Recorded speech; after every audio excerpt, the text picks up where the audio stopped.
सबसे पहले मैं बीडीसी चेयरपर्सन ब्लॉक भाला अपने सभी प्यारे मेंबर की तरफ से आपका सबका शुक्रिया अदा करती हूँ।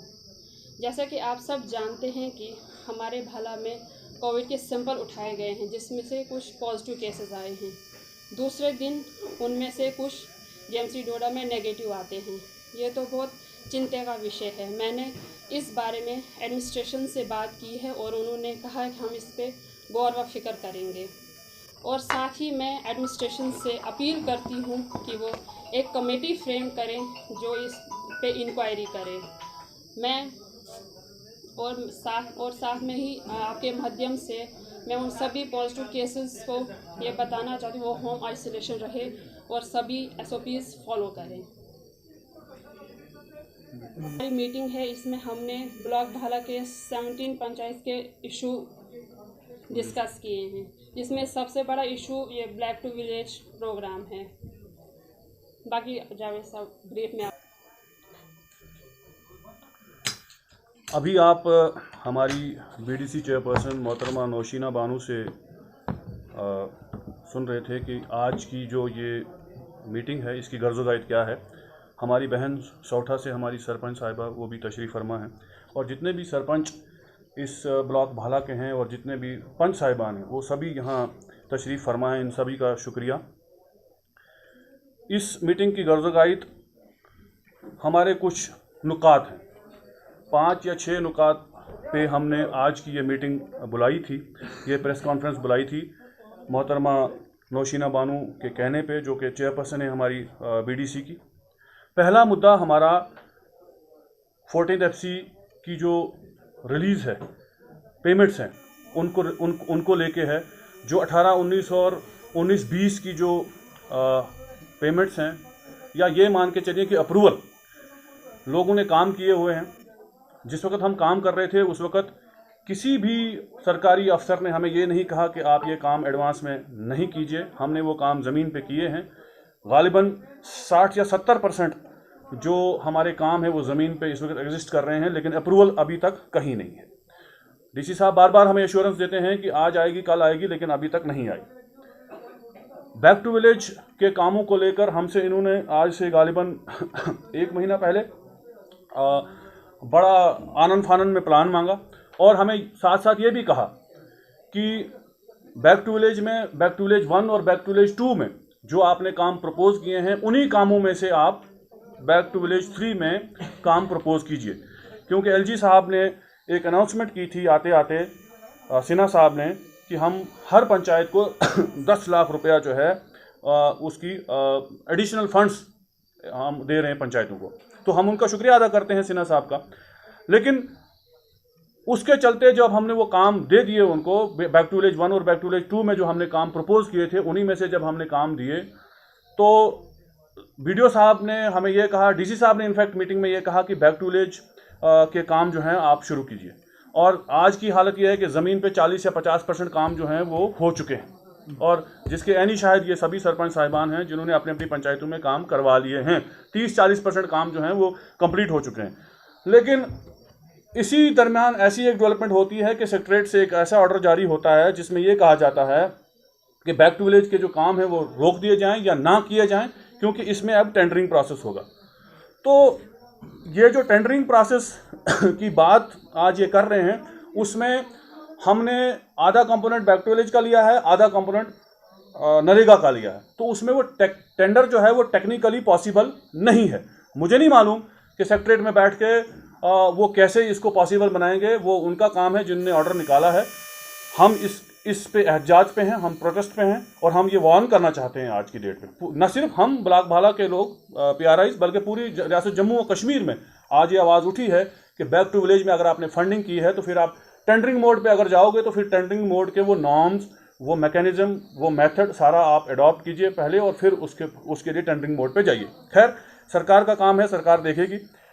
कोविड सैम्पलिंग को लेकर मोहतरमा ने बात की, उस पर वजाहत नहीं करना चाहूँगा। MG नरेगा का जो 60% प्लान है हमारा पेंडिंग है। मैं उन पंचायतों की बात करूंगा जो GIS नहीं है। माइनस GIS जो पंचायतें हैं उन्होंने 40% अपना काम ऑलमोस्ट कंप्लीट किया है। उनका 60% अभी जो उनका प्लान है वो अभी उसकी अप्रूवल नहीं है। जीआईएस पंचायतों का ये इशू है कि अभी उनका एक भी काम ज़मीन पे नहीं हुआ है। हमारे ब्लॉक भाला में 4 पंचायतें जीआईएस आती हैं, त्रोन, बेर्रू, सौठा और सौरा, जिसमें अभी ज़मीन पे कुछ नहीं हुआ है। सिर्फ जीआईएस प्लान की बात हो रही है, प्लानिंग की बात हो रही है, सैचुरेशन मोड की बात हो रही है, अप्रूवल की बात हो रही है, 40% 60% की बात हो रही है, लेकिन ज़मीन पे अभी तक एक पत्थर भी नहीं लगा है। इसके लिए भी आज हम डीसी साहब से भी और बीडीओ साहब से भी आज उनको ये बावर करा देना चाहते हैं इस प्रेस कॉन्फ्रेंस के माध्यम से कि जीआईएस पंचायतों का इशू जो है विद इन वीक्स टाइम उसको रिजॉल्व करें, अदरवाइज वो पंचायतें भी प्रोटेस्ट पे आ जाएंगी। और पेमेंट्स की जो डिले है रिलीज़ में, जो मटेरियल कंपोनेंट है लोगों का, पंचायतों का जिन्होंने काम किए हैं, वो मटेरियल पेमेंट भी, उसमें भी बहुत सारे लूप होल्स हैं, उन पेमेंट्स को भी क्लियर किया जाए। और ऐसी भी चीज़ें हैं ब्लॉक भाला में कि मटेरियल पेमेंट आई है, सरकार की तरफ से आई है, लेकिन कई लोगों को वो ज़मीन पे नहीं मिली है। तो मैं आपके माध्यम से आज ये बता देना चाहता हूँ कि ये हमारे कुछ कोर इश्यूज़ हैं, इन पे नज़रसानी की जाए, इनको देखा जाए, इन पे कार्रवाई की जाए और आगे का लाए अमल तय किया जाए। लेकिन बैक टू विलेज 3 का जहाँ तक सवाल है, जैसे बीडीसी चेयरपर्सन ने भी यहाँ कहा कि बैक टू विलेज 3 का हम तब तक बाइकआउट करेंगे जब तक ना ये बैक टू विलेज का जो प्लान है, उसका जो अप्रूवल है और उसका जो मैकेनिज्म है, ये जो टेंडर की बात करते हैं, उसको स्ट्रीमलाइन नहीं करते। आपका बहुत बहुत शुक्रिया। जावेद साहब, आपसे हमारा ये सवाल रहेगा, जीआईएस पंचायत आपकी हैं, 4 पंचायत है, उनमें से एक प्लान भी किसी उसी पंचायत में नहीं उठाए। आपकी 4 पंचायत आपको कह रही है, क्यों नहीं उठा?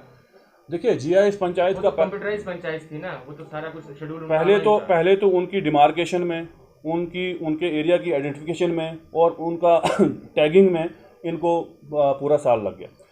मुझे नहीं मालूम, हमारी मैं तो 2 साल से झेल रहा हूँ। बेर्रू पंचायत जो है, त्रोन और बेर्रू, आज दूसरा साल हमारा है जहाँ ज़मीन पे हमने बमुश्किल पिछले साल का हमने जो प्लान है वो 60% टच किया है।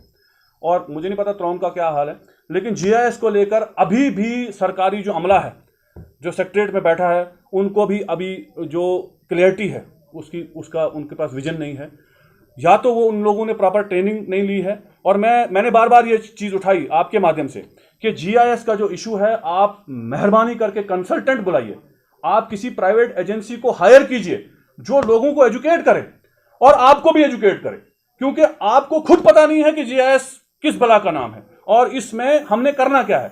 लेकिन अभी तक ज़मीन पे कुछ नहीं हुआ। मैं आज भी आपके माध्यम से यही कहूँगा कि जीआईएस का जो मोड है, जीआईएस का जो सिस्टम है, खुदा के लिए किसी प्राइवेट कंसल्टेंसी को हायर कीजिए, वो लोगों को अवेयर करे, वो आपको भी अवेयर करे और चीज़ें जो है वो स्ट्रीमलाइन करें। कोविड-19 की बात अगर हम लोग करें, आपके पीआरआई जो सरपंच डेरका है वो खुद पॉजिटिव आए, दूसरे दिन नेगेटिव आए, कल के स्टेटमेंट्स उन्होंने दी है। आप कहिए कि आप उस कोविड-19 के बारे में आप क्या करेंगे?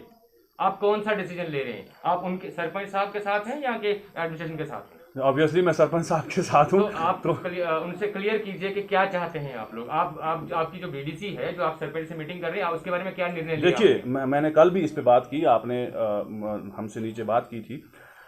मसला ये बहुत गंभीर मसला है। आप एक दिन रैपिड टेस्टिंग के जरिए किसी एक को पॉजिटिव कर देते हैं और दूसरे दिन वो शख्स डोडा मेडिकल कॉलेज या ठाठरी या भद्रवाह या किश्तवाड़ चला जाता है, वहाँ वो रैपिड टेस्टिंग दोबारा करता है और वो नेगेटिव आता है। ये अपने आप में एक बहुत बड़ा सवाल है। देखिए, चाहिए लगातार होने चाहिए, बिल्कुल नहीं होने चाहिए, बिल्कुल नहीं होने चाहिए। रैपिड टेस्टिंग जो है वो मैं इसको आउटराइटली रिजेक्ट करता हूं और इसको बंद कर देना चाहिए, क्योंकि रैपिड टेस्टिंग का मतलब यह है कि आपके नाक से या मुंह से स्वैब निकाला जाता है और जब आपकी सैंपलिंग होती है, अब उस टेक्नीशियन पे डिपेंड करता है कि उसने आपका स्वैब कैसे निकाला। मैं तो पहले दिन का टेस्ट को सही मानूंगा, क्योंकि जिसने पॉजिटिव लाया इसका मतलब है कि उसने अच्छे से काम किया, उसने अच्छे से स्वैब निकाला और टेस्ट को पॉजिटिव किया। जिसने दूसरे दिन किया, जिसने नेगेटिव लाया, मैं उसके टेस्ट पे सवालिया निशान खड़ा करता हूं। क्योंकि आप कैसे उन पे सवालिया निशान खड़ा करते हो दूसरे टेस्ट पे? आपके पास क्या प्रूफ है कि वो उनकी जो किट्स है वो खराब है? देखिए, पहले वाली की किट इसीलिए नहीं, अपने आप में एक बहुत बड़ा सवाल है ये। एक दिन आप पॉजिटिव उसी टेस्टिंग किट से निकालते हैं, दूसरे दिन नेगेटिव निकालते हैं, तो ये तो कंट्राडिक्शन तो है। तो आप क्लियर कीजिए ना कि आप किसके साथ हैं। आप पहले वाले के साथ हैं, दूसरे वाले के साथ हैं? आपकी पीआरआई, आपके चेयरमैन पर्सन जो है वो किसके साथ है? देखिए, मैंने आपसे पहले ही कहा कि रैपिड टेस्टिंग जो है ये बंद होनी चाहिए।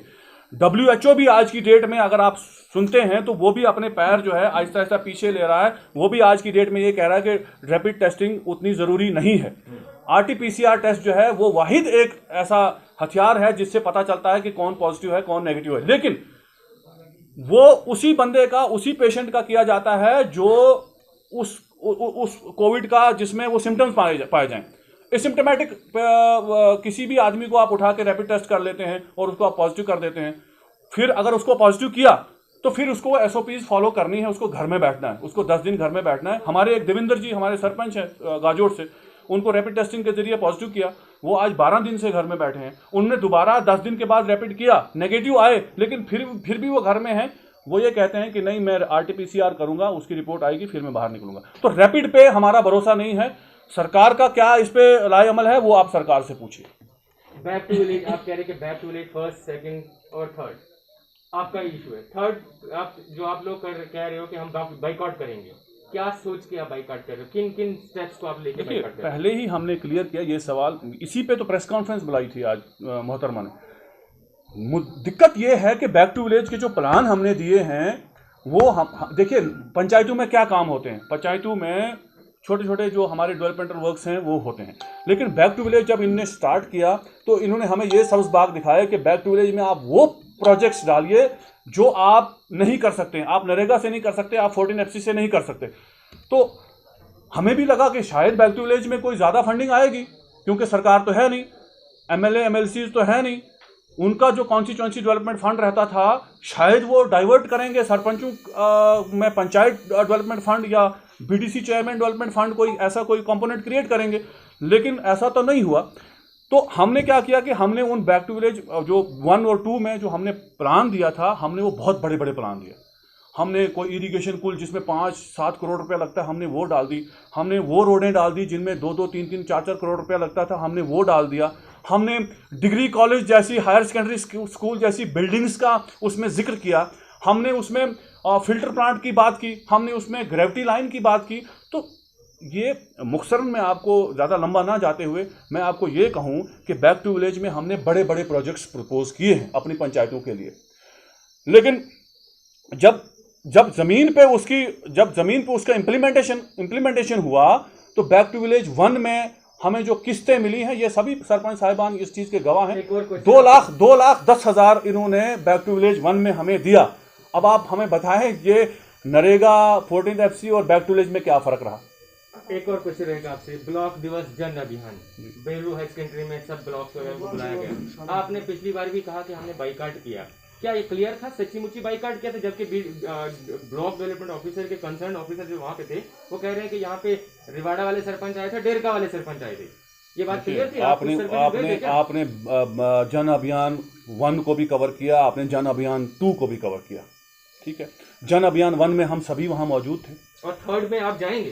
थर्ड में हम जाएंगे। हमारी शर्तें हैं, अगर इन हमारी जो ये आज की बातें हैं, हमारी जो जेन्युइन डिमांड्स हैं, अगर इन पे कोई डिसीजन गवर्नमेंट ने लिया तो हम बिल्कुल जाएंगे, हम बिल्कुल जाएंगे।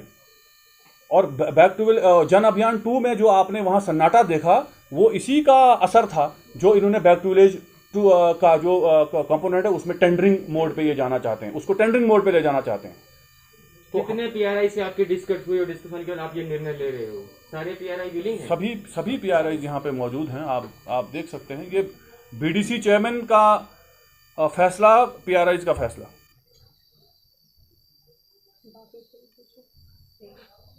नहीं पूछना के बस ठीक हो गया।